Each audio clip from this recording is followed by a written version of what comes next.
Hai, dengan Nineta lagi di sini. Akhirnya video ini jadi juga.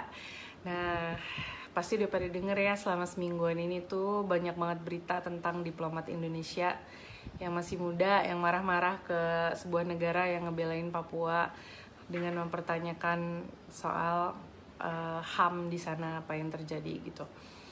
Nah, ini disclaimer ya, ini adalah opini pribadi gue aja gitu. Boleh didengar, boleh enggak. Yang pertama, gue mencoba menjadi sangat open minded dan merasa bahwa mungkin Mbak Diplomat itu sebagaimana dia adalah seorang diplomat, dia merasa wajar untuk melakukan hal itu ya, untuk membela kedaulatan dan juga wibawa negaranya. Yang kedua yang gue sayangkan adalah yang mengutarakan isu itu adalah seseorang dengan jabatan yang tinggi, sementara Mbak Diplomat ini kayaknya masih junior ya, nggak tahu deh. Tapi kayak gue berani yakin bahwa itu nggak sebanding dengan orang yang mengutarakan problem itu. Rasa-rasanya dalam hubungan diplomatik tuh kayaknya gimana banget gitu, ibaratnya kayak presiden datang yang presiden negara lain datang yang nyambut eselon 1, eselon 2 gitu. Misalnya kan itu kayak apa ya, those kind of things dinilai gitu dalam hubungan diplomatik. Jadi kesannya kalau gue ngeliat itu kayak, kok Indonesia kayak ngecilin banget ya isu ini gitu. Nah, ketiga, selain pemilihan kata-katanya mbaknya itu juga, tapi the attitude itu juga kayak gue sih pas nonton itu kayak, Mbak, apa lo nggak tahu ya bahwa emang bener ada pelanggaran HAM di Indonesia? I know that's not the point gitu, bahwa lo bisa bilang ya lo ngapain ngurus campur ini gue, keadaan dalam negeri gue, tapi HAM itu kan kayaknya isu yang bukan isu yang kecil gitu loh. HAM itu tuh selalu menjadi isu yang universal, dimana bahkan Indonesia sendiri aja bukannya yang innocent banget gak pernah melakukan intervensi sama negara lain. Waktu kita ke Timor Leste tuh juga kita seperti itu loh. Pemerintah Indonesia tuh seperti itu loh. Yang paling gampang ya, netizen deh sekarang gitu, kita tuh komen terus loh tentang Palestina dan Israel. Ya, itu that's the same thing loh gitu kan. Nah, terus yang poin selanjutnya yang ganjel di gue itu adalah, gue rasa nih kita sebagai orang-orang yang melek soal Papua, yang tertarik, yang ingin memberikan perhatian gitu, kita kayaknya udah mesti stop pakai narasi tentang mbaknya orang Papua, mbaknya tinggal di Papua, mbaknya emang udah berapa lama di Papua, kayak gitu. Karena menurut gue itu terlalu shallow untuk menanggapi hal sebesar ini. Kita harus brought up hal-hal yang lebih faktual gitu loh, untuk ngebela isu yang mau kita angkat. Misalnya selama gue di Papua itu ya, gue memperhatikan Papua itu, salah satu problem yang ada di Papua adalah soal penyebaran informasi, baik itu informasi yang dari Papua atau informasi yang ke Papua. Itu selalu selalu seperti dipilih-pilih. Mungkin kalau teman-teman yang tidak punya link dan tidak punya relasi seperti gua, nggak akan tahu banyak hal tentang Papua yang beneran terjadi di sana. Yang mereka tahu bahwa coba deh perhatiin deh, netizen tuh pasti kalau ngomongin, ya lihat aja sekarang kan Jokowi udah ngebangunin infrastruktur di sana, udah ngebangunin jalan. Presiden yang dulu kan enggak gitu. Selalu seperti itu narasinya. Kenapa? Karena memang yang digodok soal infrastruktur terus, soal jembatannya Pak Jokowi, soal pabrik semen yang dibangun di sana. Maksud gue itu, padahal banyak banget nih kejadian yang ada yang benar-benar terjadi di Papua. Tapi kalau when it comes to kerusuhan atau berantem, selalu yang dinaikin beritanya pun selalu tentang berapa banyak aparat yang menjadi korban, berapa banyak orang Indonesia asli yang menjadi korban, pendatang yang menjadi korban. Tapi when it comes to orang asli Papua, OAP yang menjadi korban, yang terkena akibat itu jarang banget loh. Beritanya cepet banget tenggelam. Misalnya, gue yakin berani taruhan teman-teman gue yang di luar Papua nggak banyak tahu tentang pengungsi masalah Ndungga kemarin masih terkatung-katung di daerahnya. Begitupun tentang pastor yang beberapa hari lalu ditembak, diduga dilakukan oleh TNI atau polisi gitu. Katanya diduganya seperti itu. Belum lagi soal berapa tahun lalu pas Natal anak muda, anak di bawah umur ditembakin, itu juga gue yakin pada nggak tahu. Nah, mari kita membawa isu yang seperti itu, bahwa orang Papua nih merasa seperti dibungkam mulutnya. Orang Papua itu nggak pernah mendapatkan kesempatan benar-benar untuk memberitakan apa yang ada terjadi di negerinya mereka. Jadi kalau mau dipikir-pikir ya wajar gitu loh kalau gue wajar orang Papua itu nyari elai kesana kemari, termasuk ke negara Vanuatu itu, untuk tolong dong sampein biar dunia luar lihat apa yang terjadi sama kita. Karena dari negara Indonesia sendiri mungkin gak pernah mengakomodir itu secara tepat gitu loh. Tidak pernah memberikan panggung, tidak pernah memberikan mic, tidak pernah memberikan lampu sorot yang sesuai, yang benar-benar apa yang mereka ingin bicarakan kepada dunia luar gitu. Jadi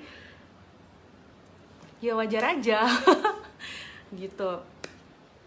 Sebenarnya sesimpel itu ya. Jadi kalau gue bilang mari deh kita pakai isu-isu yang seperti ini lagi gitu untuk diangkat. Pada saat dia orang marah-marah sama kita, ayo kita lemparin aja pakai fakta.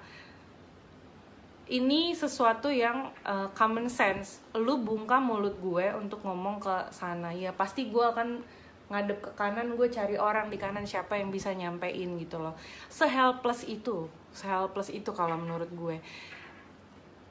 Terus selanjutnya nih ya, yang membuat gue enak banget hari ini adalah gue baca soal komentar-komentar netizen itu di Instagramnya negara Vanuatu. Oh my god,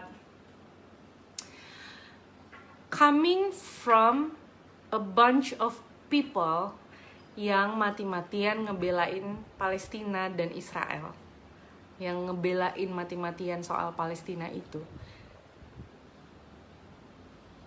Lu tahu nggak sih, lu tuh lagi melakukan hal apa ya? Lu lagi melakukan hal yang sama sebenarnya. Ini nih sama. Papua ini adalah Palestina yang lu belain, gitu loh. Mereka ini merasa terjajah sama kita. Mereka ini merasa ditekan. Begitupun sama kayak yang lu lakuin ke orang Palestina itu, sama di Papua tuh kayak begitu. Vanuatu itu adalah kalian yang lagi ngebelain Palestina. Kalian orang Palestina bukan, kalian orang Indonesia kan? Kalian belain Palestina di segala macemin sama Israel. Punya hak nggak untuk interfere urusan dalam negerinya? Ya kan? Nah, sama Vanuatu juga kayak begitu ke Papua. Ngerti nggak?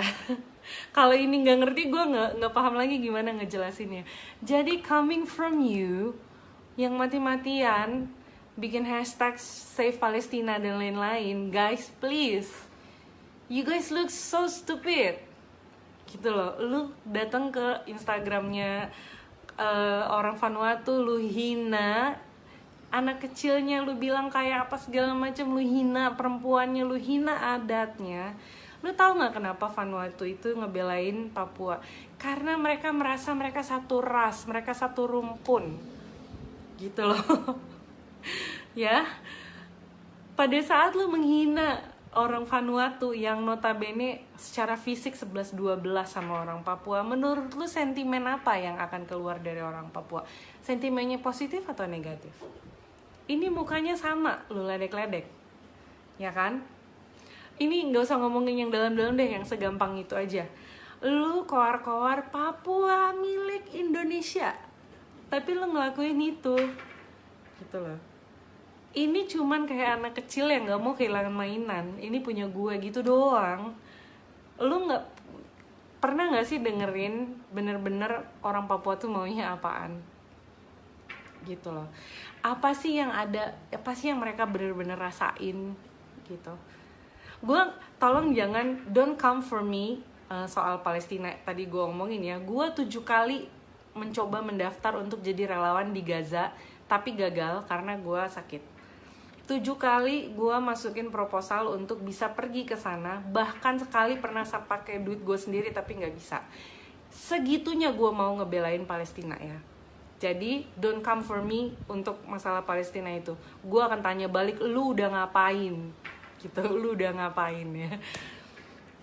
Nah jadi ya teman-teman, nggak usah jempol lu nggak usah terlalu enteng ngata-ngatain Filipina, karena lu sedang melakukan hal Filipina deh jadinya untuk ngata-ngatain orang-orang Vanuatu, karena lu sedang mengintervensi juga atas apa yang terjadi di Palestina, karena lu sedang melakukan apa yang dilakukan sama orang-orang Vanuatu. Masalahnya mereka lebih pintar, mereka cari jalur yang formal, mereka lakukan sesuai dengan hukum internasional. Mereka cari orang saksi yang benar, bukan jempolnya. Bukan cuma nulis status di Facebook. Gitu. Jadi, jangan bikin malu Indonesia, guys. Seolah-olah kita nih negara yang udah paling suci banget, kita nih negara yang udah emang nggak pernah melakukan hal yang salah sama sekali. Dan yang paling oh my god, jangan senaif itu mikir bahwa nggak pernah kejadian apa-apa di Papua, bahwa tidak ada pelanggaran HAM di Papua, bahwa nggak pernah ada orang yang mati sia-sia di Papua. Karena kalau lu mikir kayak begitu, tandanya lo nggak well informed soal Papua. Mungkin lo bisa hubungin gue, nanti gue akan hubungin lo ke beberapa temen yang emang ngalamin itu, dan ke beberapa orang yang bisa ngasih lo informasi yang tepat soal Papua gitu loh. Yang terakhir nih, menurut gue keadilan sosial bagi seluruh rakyat Indonesia itu nggak kejadian di Papua. Kenapa? Contoh paling gampang adalah kalau mahasiswa di luar Papua berani mengkritik presiden, berani mengkritik itu segala macam soal pemerintahan, mereka paling diskors DO. Tapi kalau mahasiswa Papua berani mereka angkat suara, berani mereka angkat pena, penjara 10 tahun. Buktinya apa? Kipas angin. Begitulah ya. Semoga ini bisa membuka sedikit mata kalian. Kalau ditanya gue orang Indonesia, ya gue orang Indonesia. Gue cinta negara gue cinta negara gue cinta Indonesia. Tapi gue tidak cinta dengan ketidakadilan. Itu yang kenapa bagi gue Indonesia harusnya masih bisa menjadi negara yang besar, tapi juga pada saat yang bersamaan menjadi negara yang bermartabat gitu loh, yang memperlakukan manusia seperti manusia. Udah sih segitu doang. Kalau netizen bego-bego yang menghina itu gue nggak tahu deh, itu nggak ada obat kayaknya. Oke, kita doakan saja semoga dia cepat diberikan hikmat lah. Gue mau bilang cepat diangkat ke surga, keenakan, ya kan? Ya udah gitu aja dari gue. Semoga kalian semua baik-baik di luar sana. Jangan lupa pakai masker, cuci tangan. Kalau bisa nggak keluar, nggak usah keluar. See you guys, God bless.